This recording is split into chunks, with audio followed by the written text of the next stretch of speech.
No basta decir solamente la verdad. Más conviene mostrar la causa de la falsedad. Aristóteles. Voces del Narco, presenta.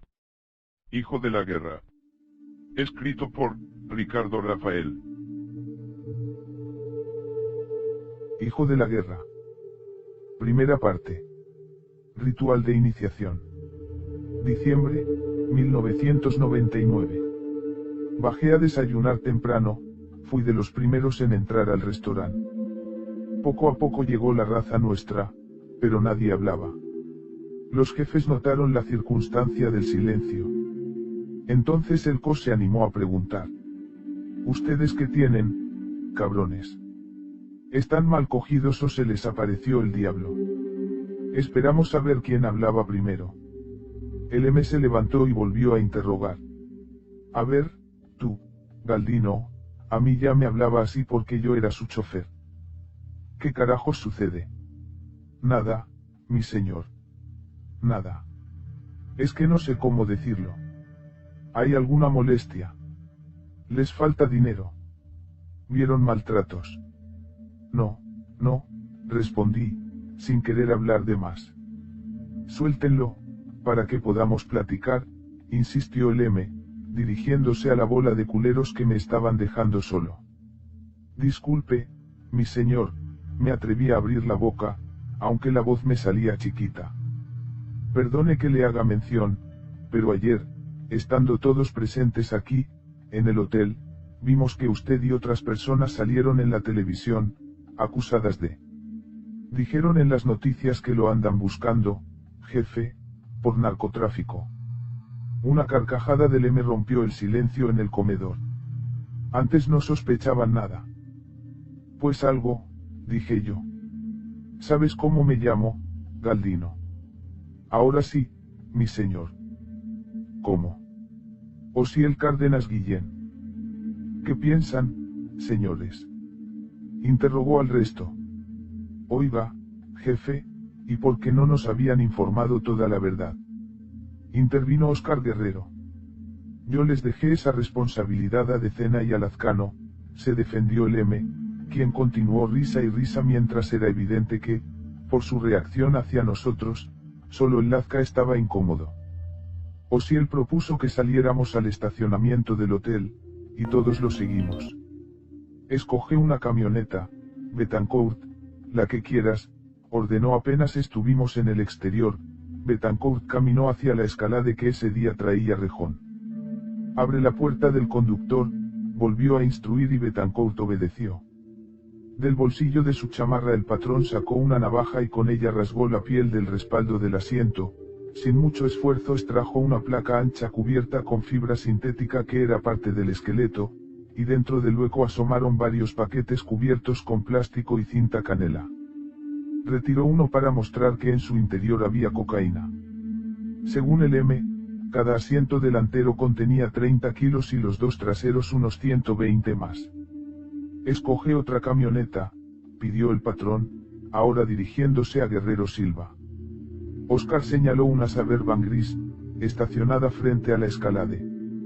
El señor repitió la operación en uno de los asientos delanteros y retiró de nuevo la placa, que nos explicaron luego, era de plomo para evitar los rayos X, sin embargo, no había droga dentro del compartimiento sino paquetes con billetes verdes.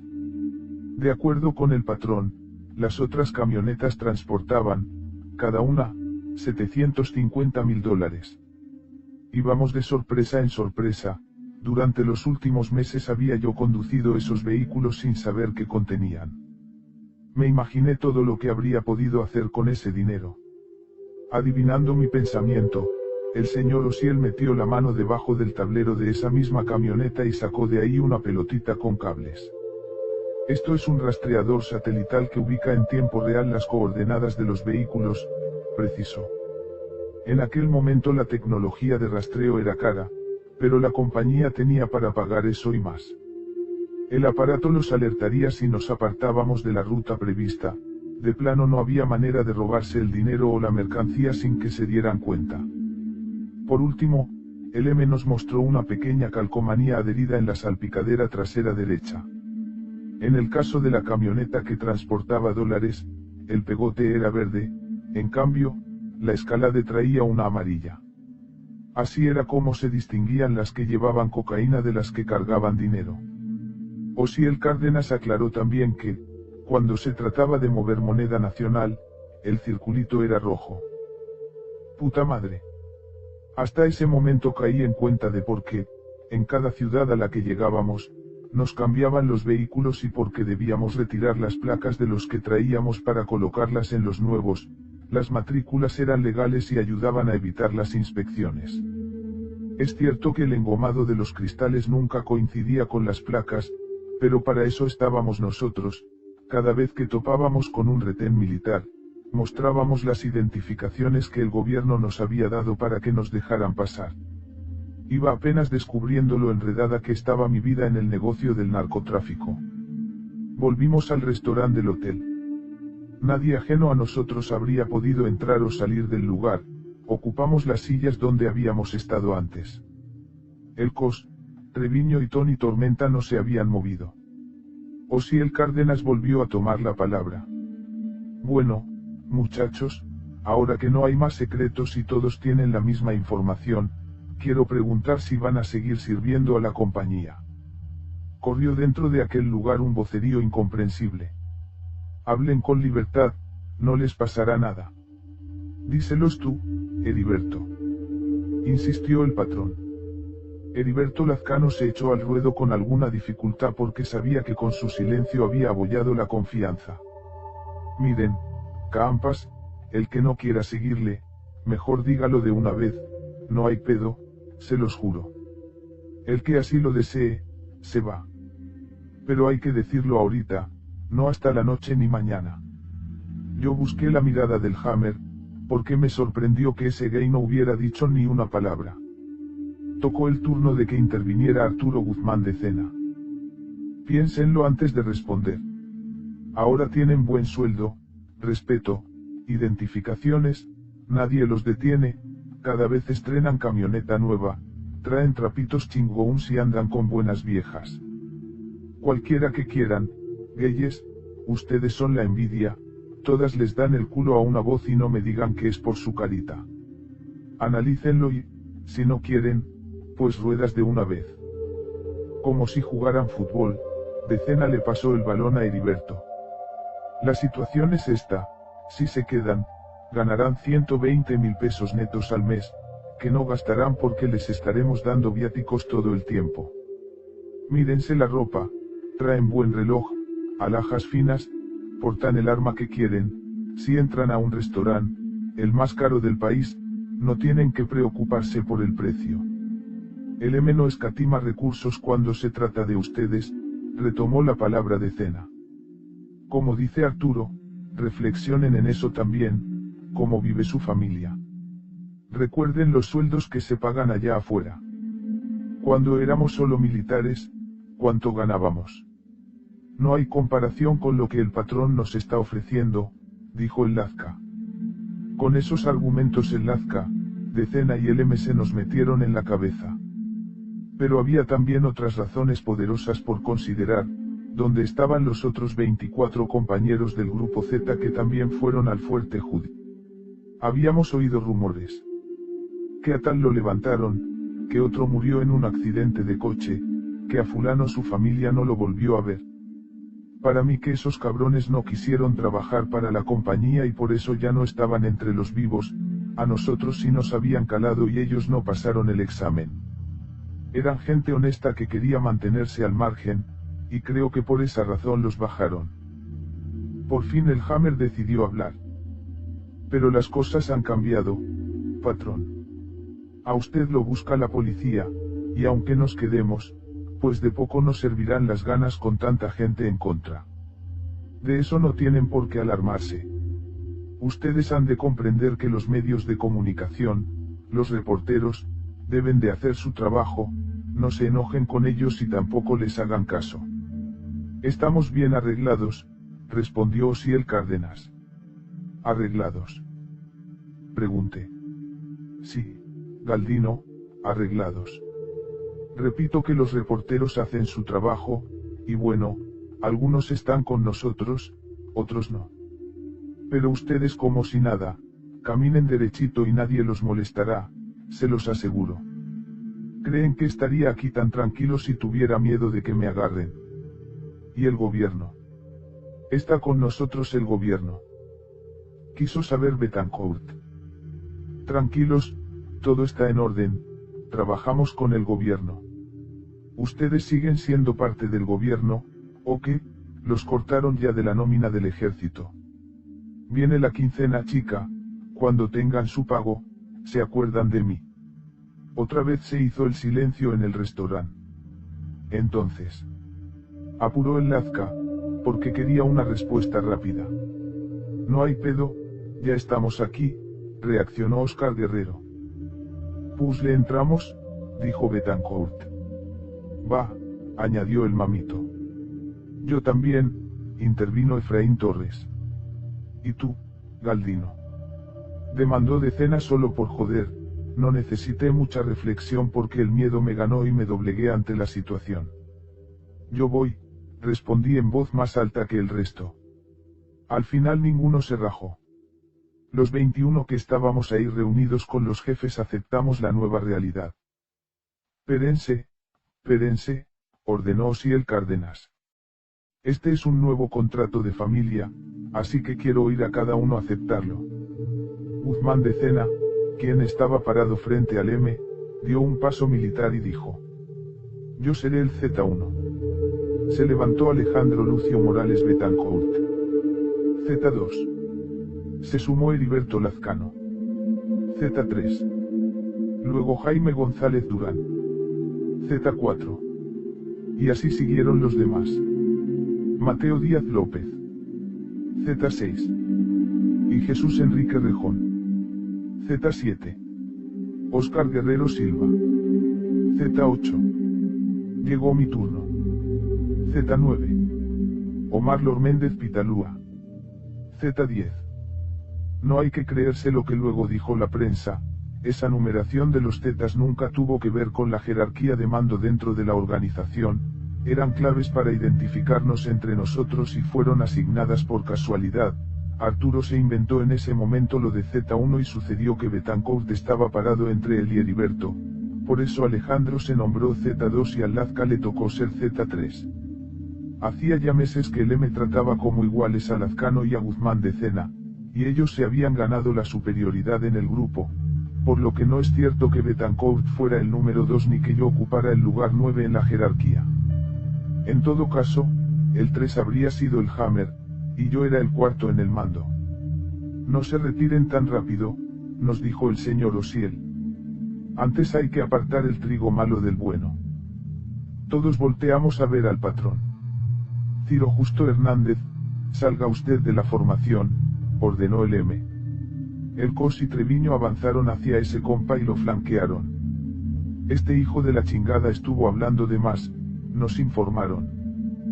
Por su culpa la policía investiga a la vieja del patrón y la DEA sabe cosas que no deberían saberse. No tenía idea de que también la compañera del M estuviera en problemas. De este Judas se encargarán todos ustedes, ordenó el Cos.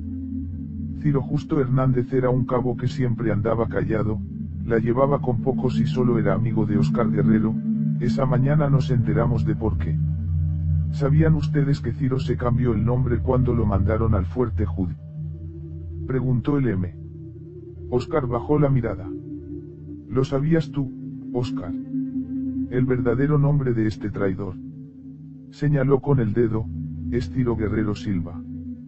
Como ven que Ciro y Óscar son hermanos, hijos de la misma madre y del mismo padre. Nadie se atrevió a moverse de su lugar. Pero Óscar está limpio, ya lo investigamos y no hay problema con él. En cambio, el tal Ciro no merece trabajar para la compañía. Entregó nuestras claves de radio y proporcionó información sobre lo que hacemos y no hacemos, por su culpa nos metimos en problemas con la DEA, pero ese pedo ya está resuelto. Ahora lo que falta es que arreglemos cuentas aquí dentro. Ciro Justo Hernández no era el único del grupo Z que tenía una identidad falsa y Óscar se lo dijo al M, quería salvar el pellejo de su hermano. Discúlpelo, patrón, yo me voy a encargar de que no vuelva a cagarla. O si el trono. Aquí el que la caga, la limpia. Esa es la regla y todos ustedes la van a limpiar, si es que realmente quieren seguir conmigo. Eso te incluye, Oscar. Es tu decisión, te quedas con tu hermano o te vienes con nosotros. A todo esto, Ciro Justo Hernández no parpadeaba. Ese chaparro taimado reaccionó con docilidad. Defiéndete, Ciro, suplicó Oscar. Dile al patrón que no es cierto lo que está diciendo, lo del nombre falso sí, pero no que eres infiltrado ni soplón. El traidor no se esforzó en salvar el pellejo. Fue difunto antes de serlo. Ciro Justo Hernández no era el único de nosotros que cambió su nombre. Más de la mitad de quienes fuimos al Fuerte Hood regresamos a México con otra identidad. Lo hicimos por órdenes del gobierno, por eso nos entró miedo de que el M estuviera acusando al hermano de Oscar Guerrero injustamente. Yo con Ciro nunca la llevé, era de esas personas recelosas que siempre te están juzgando con la mirada, pero Oscar sí era mi carnal y pobre cabrón, cuánto sufrió esa vez por lo que sucedía con su hermano. Después de que el Cos y Treviño se lo llevaron, el M ordenó que todos nos dirigiéramos a una casa de seguridad a 20 minutos del hotel, dejamos las camionetas para no llamar la atención y nos transportamos en taxis. Oscar y yo viajamos dentro del mismo vehículo. Me dio en clave, ahí dentro, le dije que si él creía que se estaba cometiendo una chingadera, los demás lo respaldaríamos. ¿Y si es cierto lo que alega el M? ¿Qué pasará si Ciro es un infiltrado? Me preguntó. Estuve a nada de proponerle que mejor se bajara del taxi y echara a correr, pero sabía que ese carnal no era ningún culero. Cuando llegamos a la casa ya estaban el Lazca, de cena, el Hammer y Betancourt, minutos después no faltaba nadie. Nos habíamos reunido otra vez los 20 Zetas, 21 contando a Ciro Justo, y los 4 principales, Osiel, Tony, Treviño y el Cos. El hermano de Oscar estaba completamente desnudo, amarrado a una silla de metal, otros comenzaron el trabajo sin esperarnos, de su boca salía sangre porque a putazos le habían tirado varios dientes. En cuanto nos oyó, llamó a su hermano para que lo defendiera. Brother, respondió Oscar. Con valentía, se acercó al M para insistir en el argumento de que varios de nosotros teníamos los nombres cambiados. No es justo que solo Ciro pague por eso, razonó. El patrón se apuró a despejar el error. Ciro no era un traidor por usar una identidad falsa sino por pasar información que no debía. Primero que a nadie, a ti te traicionó, le dijo a Oscar. Tú, que lo metiste al ejército y luego lo ayudaste para que fuera gafe. Tú lo propusiste para ir al Fuerte Hood.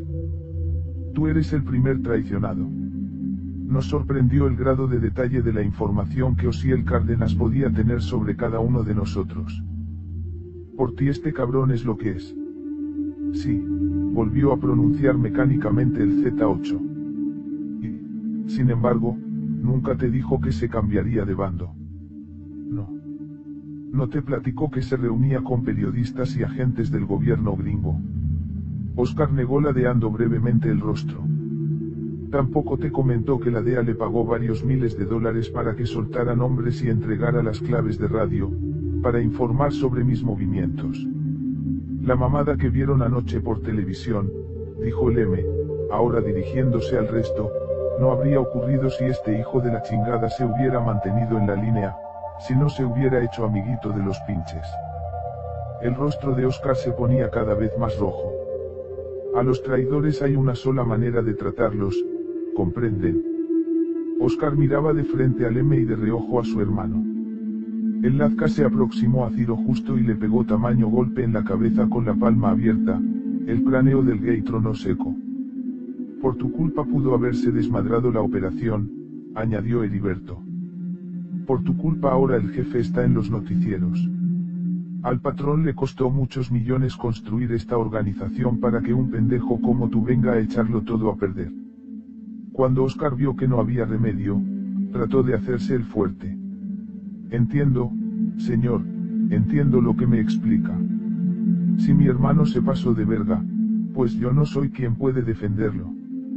Entonces, ¿estás conmigo?, preguntó Osiel. Sí, señor. Los demás asentimos junto con Oscar. Aunque sea tu hermano. Si usted no lo puede ayudar, yo tampoco.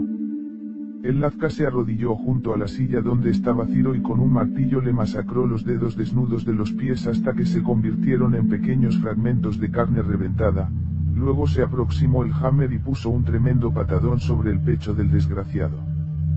Ciro salió volando con todo y silla. Betancourt se hizo cargo de levantarlo para que los demás pudiéramos continuar. Bradar, ayúdame, por favor, ayúdame, balbuceó Ciro, tratando de encontrar el rostro de su hermano entre tanto cabrón que quería ser parte de la madriza.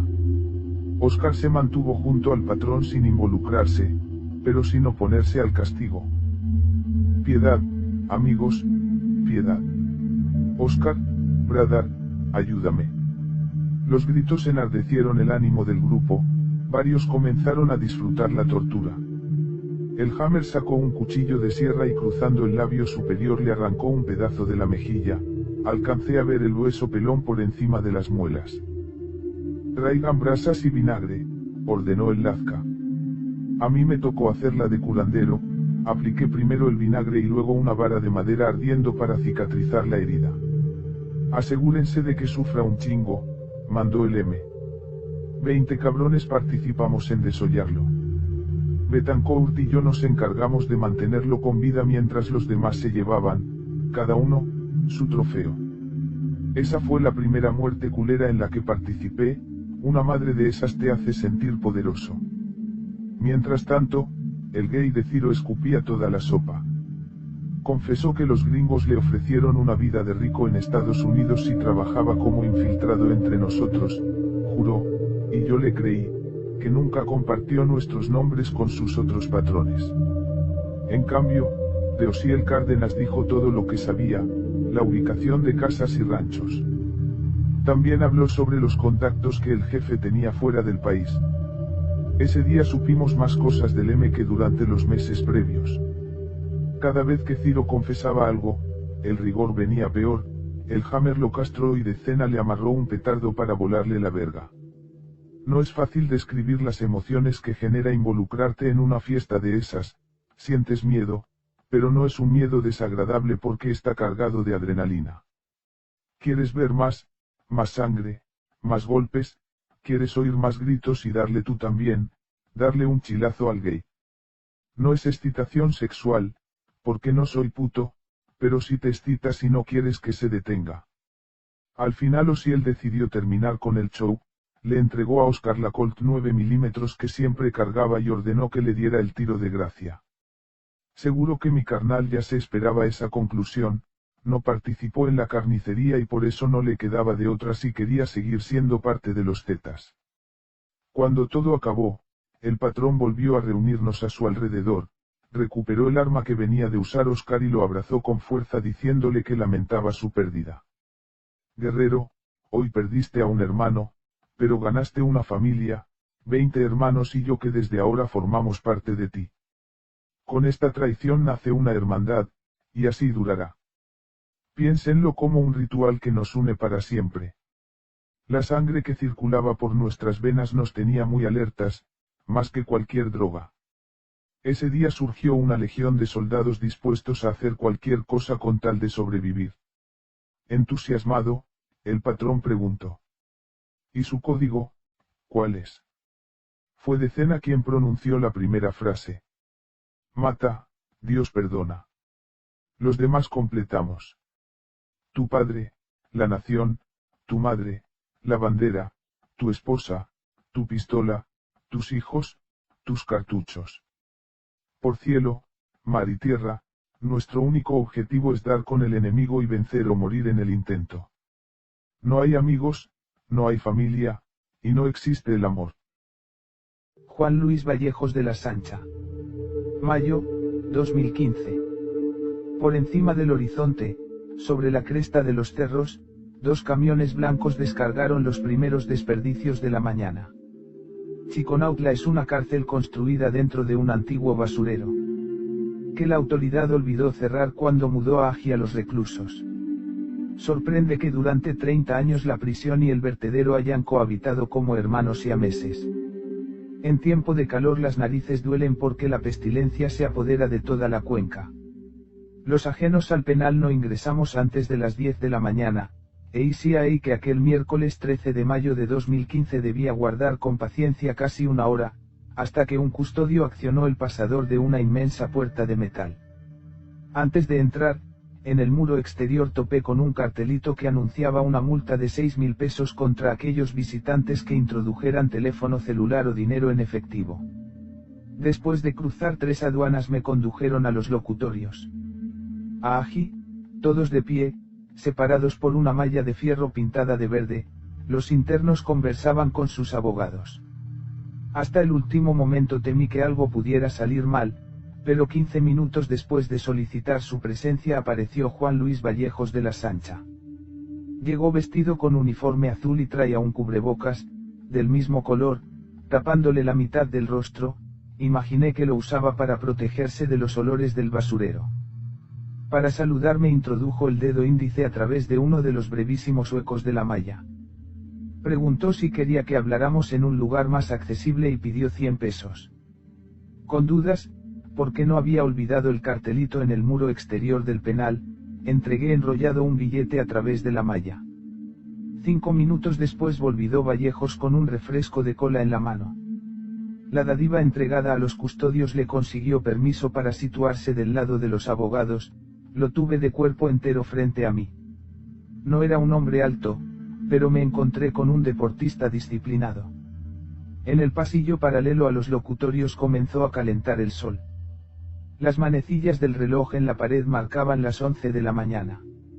Me habría gustado tener distancia con respecto a los demás reclusos, pero Vallejos estaba bien con la situación, se hallaba en familia, y esa familia hacía tiempo que había olvidado el significado de la privacidad. El cubrebocas continuaba en el mismo lugar. Quizá también lo usaba para no hablar de más. Los tatuajes que llevaba por todo el cuerpo resultaron un buen pretexto para romper el hielo. Sobre el dorso de la mano izquierda, a lo largo del pedazo de piel que une al dedo índice con el pulgar, Vallejos tenía tatuada una letra Z. Me aclaró que los primeros 20 zetas la lucían allí mismo, idéntica. Llevaba además una inscripción sobre la pared izquierda del cuello que rezaba, Guerrero de Dios, y me dijo que también tenía 5 estrellas perfiladas sobre la espalda alta. Una por cada estado de los 5 que conquistamos primero, afirmó. Si el cuerpo es el lienzo donde los seres humanos vamos bordando las experiencias de la vida, el de ese interno de Chiconautla era el paño de un testamento abrumador y contradictorio. El de un hombre que decía ser Galdino Mellado Cruz, alias el Z9, y al mismo tiempo respondía al nombre de Juan Luis Vallejos de la Sancha. Se retiró el cubrebocas y dijo: fui uno de los 20 originales del grupo de los Zetas. El año pasado me convertí en un muerto vivo. Por la televisión supe que mataron a Galdino Mellado Cruz y sentí alegría, porque al fin había logrado librarme de mí. En la red hay un par de fotografías de Galdino Mellado, provienen del ejército y son archivos de la época en que se alistó para el servicio militar. Mi cerebro computó las semejanzas entre aquellas imágenes y la persona con quien conversaba. Eran parecidos a los de Vallejos los ojos saltones y tristes del Z9 y el pronunciado remate hacia abajo de sus párpados, lo mismo que las orejas pequeñas y redondas, así como la frente, ampliada por 2 entradas grandes en el pelo. De acuerdo con los registros públicos, Galdino Mellado tendría unos 43 años, y a simple vista era posible que Juan Luis Vallejos fuera de la misma edad. Si este hombre hablaba con la verdad, muchos estarían mintiendo. En mayo de 2014, justo un año antes de mi visita al reclusorio, Mellado Cruz murió durante un enfrentamiento en Reynosa, Tamaulipas. Al menos eso dijo el gobierno. Los agentes de la policía habrían encontrado su cuerpo dentro de una casa que su organización usaba como centro de operaciones. Pero Juan Luis Vallejos de la Sancha aseguró que él era Galdino Mellado Cruz. El de allá pertenece a la familia Michoacana y ese otro, el que está parado junto a la reja, trabaja para la organización de los Beltrán Leiva, aquí dentro nos conocemos todos. Afuera, los que sí importan saben también quién soy, si quiere, pregunte. Además, está el expediente judicial. Le doy una copia para que compruebe lo que estoy diciendo. ¿Por qué quiere que dé a conocer su historia? Interrogué. Enderezó el cuello como lagartija y respondió. ¿Por qué nos usaron? Fuimos un instrumento del gobierno y hubo una traición. Cuentan que estoy muerto y no es cierto. La mismo voy a decirle de otros. Al reclusorio de Chiconautla ilegan delincuentes menores y muy rara vez otro tipo de criminales. ¿De qué está acusado? De robo. Me dieron 5 años y faltan algunos meses para que salga de aquí. ¿Qué se robó? Sonríe con media mueca. Una pistola calibre 22, hizo una pausa y remató, pero no es cierto. La historia es más enredada. Usted solo tiene que escuchar lo que voy a contarle y así podrá juzgar. Si se anima, si no tiene miedo a saber, yo no tengo miedo a decir. Otro recluso se acercó a nosotros para preguntar si queríamos comprar cigarros. Vallejo sacó del bolsillo del pantalón una moneda de 10 pesos y pidió un par, uno lo colocó detrás de su oreja izquierda y me ofreció el otro. Lo rechacé porque recién había dejado de fumar. Entonces saqué del bolsillo de mi saco un puñado de Pisteix salados que, en estos casos, me ayudaban a administrar la ansiedad. Hay 2 condiciones para que estemos en paz. Esperé a que consiguiera fuego. Encendió, escupió el humo y continuó.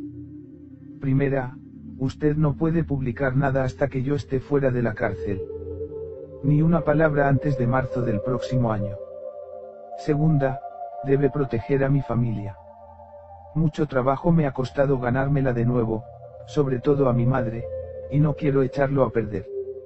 De mí puede escribir lo que se le dé la gana, pero no le perdonaría si publica algo sobre los míos. De sus nombres y circunstancias, 0. Por lo demás, conmigo no hay reversa. El tono utilizado no dejó lugar para ambigüedades. Evité imaginar lo que podría suceder si yo quebraba sus reglas. Partí a la mitad una cáscara y llevé a la boca el primer pistache de aquel día. Su sabor salado espantó mi deseo de un cigarro. Si usted dice la verdad, yo tampoco me echaré para atrás. Respondí imitando la firmeza de su voz. Necesitaba imágenes de ese recluso para que un especialista las comparara con aquellas que el gobierno publicó de Galdino Mellado Cruz.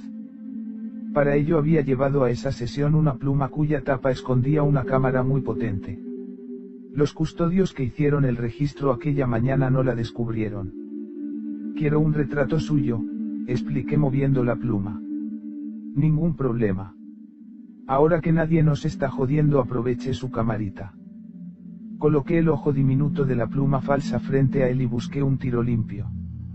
Ese miércoles también había traído conmigo un documento que Vallejos debía firmar, con él obtendría autorización para visitarlo en el futuro. El interno sacó unos anteojos de montura negra y leyó el texto.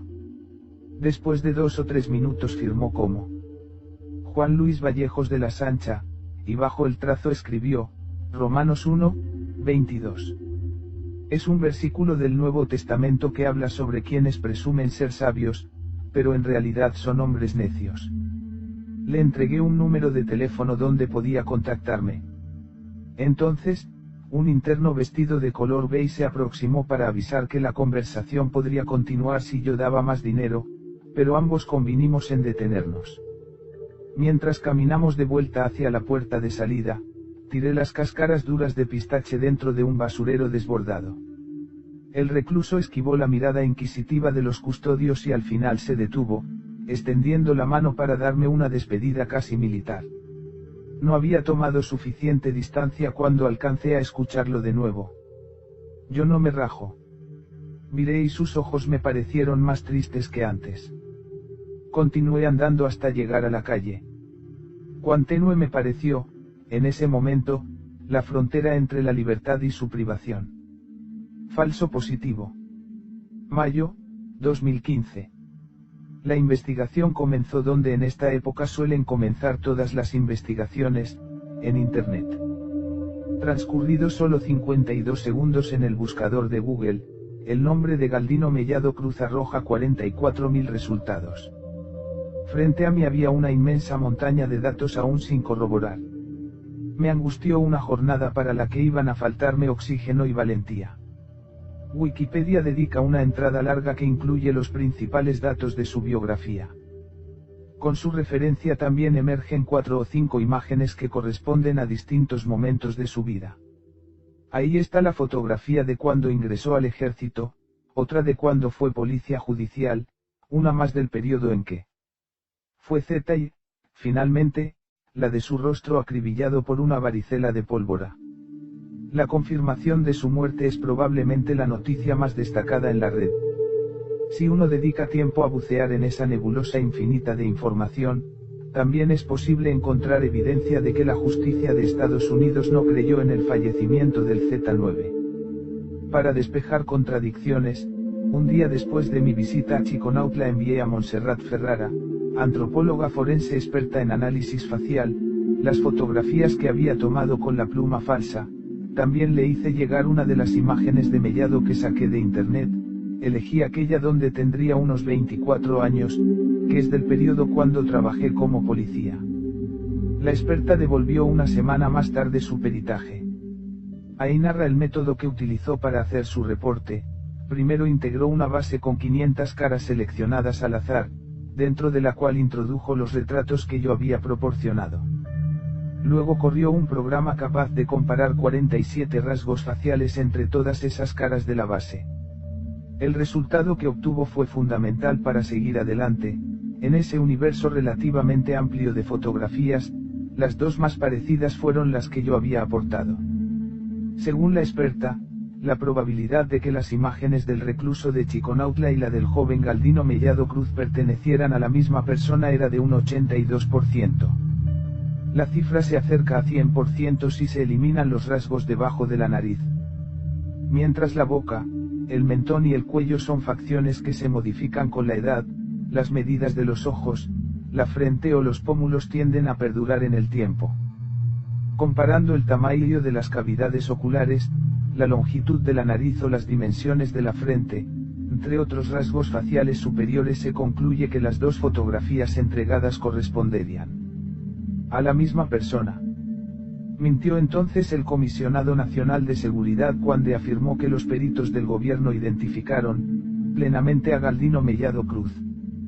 Durante una conferencia citada al mediodía del lunes 12 de mayo de 2014, ese funcionario festejó que uno de los principales mandos criminales de Tamaulipas hubiera sido abatido en la ciudad de Reynosa. Con voz y porte de actor de película policial escandinava, aquel hombre intentó infundir credibilidad sobre el relato. Derivado de labores de inteligencia, se le ubicó en un domicilio, a partir del cual este sujeto conducía la operación de sus negocios ilícitos. Cuando la Policía Federal logró aproximarse al inmueble, desde dentro se efectuaron disparos con armas de alto calibre y también los sicarios lanzaron granadas de fragmentación.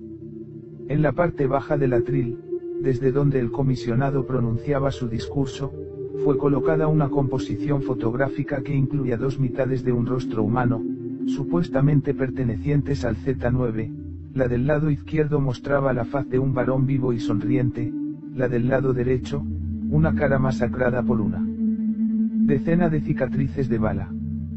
La autoridad repelió la embestida apoyada por un helicóptero militar y elementos de la Marina.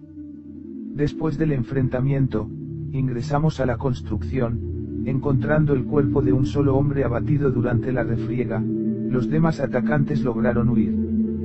¿Cómo fue que solo Mellado Cruz perdió la vida en un asalto donde intervino incluso un helicóptero militar? Este discurso del comisionado puede consultarse en la plataforma YouTube y recuerdo que, al analizarlo, calculé que no debía utilizar, para mis comparaciones, la fotografía exhibida por esa autoridad, ocuparía otra que me diera mayor confianza. El comisionado tomó agua, rascó las cuerdas vocales de su garganta y continuó hablando. No hay duda de que se trata de Galdino Mellado Cruz, un individuo relacionado con más de 13 investigaciones por los delitos de homicidio, extorsión, tráfico de drogas y de armas.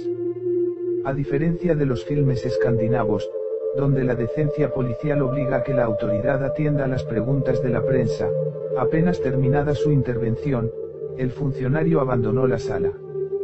Una hora más tarde, la televisión británica reprodujo aquella batalla descrita por la autoridad. Para ello utilizó una maqueta digital similar a la de un juego de vídeo, puede igualmente consultarse en la red si se escribe en el buscador.